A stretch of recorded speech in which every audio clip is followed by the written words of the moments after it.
और भी बहुत सारे लोग खड़े हुए थे। उसने दुकानदार को कई बार बुलाया, लेकिन वहां पर भीड़ इतनी थी कि दुकानदार का ध्यान उसकी तरफ गया ही नहीं। और फिर उस बच्ची को थोड़ा सा गुस्सा आया तो उसने अपनी मिट्टी की गुल्लक ले करके वहीं काउंटर पर जोर से रख दी, जिसके बाद में जो दुकानदार था और जितने भी लोग खड़े थे वो सब उस बच्ची की तरफ देखने लग गए। और फिर उस दुकानदार ने उस बच्ची से पूछा, बेटे आपको क्या चाहिए? तो वो बड़े ही भोलेपन से बोली कि मुझे एक चमत्कार चाहिए। ये सुनकर के दुकानदार को कुछ समझ नहीं आया, ना ही वहां पर जो लोग थे उनको कुछ समझ में आया, और सब उसकी तरफ देखने लग गए। फिर दुकानदार ने बोला, बेटे चमत्कार तो यहां पर नहीं मिलता है। तो बच्ची को लगा कि वो उससे झूठ बोल रहा है, तो बच्ची ने कहा कि मेरी गुल्लक में बहुत पैसे हैं, आप बताओ आपको कितने पैसे चाहिए, लेकिन मैं आज यहां से चमत्कार लेकर के ही जाऊंगी। तो वहीं काउंटर पे एक और आदमी खड़ा था, उसने उस बच्ची से पूछा कि बेटे क्यों चाहिए तुमको चमत्कार? तब उस बच्ची ने अपनी कहानी बताई कि अभी कुछ दिन पहले मेरे भाई के सर में बहुत तेज दर्द हुआ, तो मेरे पापा मम्मी उसको हॉस्पिटल ले गए। उसके बाद कई दिन तक मेरा भाई घर नहीं आया। तो मैंने कई बार अपने पापा से पूछा, लेकिन उन्होंने मुझे कुछ नहीं बताया। उन्होंने बार बार यही कहा कि वो आ जाएगा, वो कल आ जाएगा, वो कल आ जाएगा, लेकिन वो आ ही नहीं रहा था। तो मैंने देखा कि मम्मी रो रही है, और पापा मम्मी को कह रहे थे कि उसकी दवाइयों के लिए और उसके इलाज के लिए जितने पैसे चाहिए उतने मेरे पास में नहीं है, अब उसको कोई चमत्कार ही बचा सकता है। तब मुझे लगा कि अगर मेरे पापा के पास में इतने पैसे नहीं भी हैं तो क्या हुआ, मेरे पास में तो है। तो मैंने जितने भी पैसे जोड़ रखे हैं वो सारे लेकर के मैं इस दवाई की दुकान पर आई।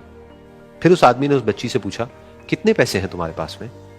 ये सुनते ही उस बच्ची ने अपनी गुल्लक उठाई, जमीन पर फेंकी और तोड़ दी, और पैसे गिनने लग गई। बाकी सब लोग खड़े होकर के उसको देख रहे थे। थोड़ी देर बाद उसने सारे पैसे अपने हाथ में इकट्ठे किए और बोली, मेरे पास में पूरे 19 रुपए हैं।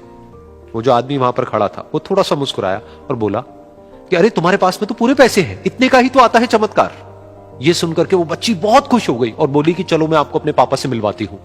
बाद में पता लगा कि वो आदमी कोई आम आदमी नहीं था, बल्कि एक बहुत बड़ा न्यूरोसर्जन था, और उसने सिर्फ 19 रुपए में उसके भाई की सर्जरी करी, और कुछ ही दिन बाद वो ठीक होकर के घर वापस आ गया। फिर कुछ दिन बाद वो बच्ची, उसका भाई, उसके पापा, उसकी मम्मी चारों एक साथ बैठे हुए थे और बात कर रहे थे। तो उसकी मम्मी ने उसके पापा से पूछा कि अब तो बता दो ये चमत्कार आपने किया कैसे?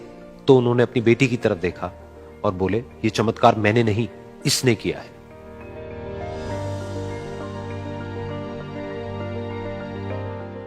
तो यहां पर एक बहुत बड़ी बात है जो हम उस छोटी सी बच्ची से सीख सकते हैं कि जिंदगी में कभी कभी ऐसा होता है कि हमको कोई रास्ता नजर नहीं आ रहा होता है और हम लोग हिम्मत हार जाते हैं। तब हमारे अंदर एक बच्चा होता है जो कोशिश करने से कभी भी पीछे नहीं हटता है।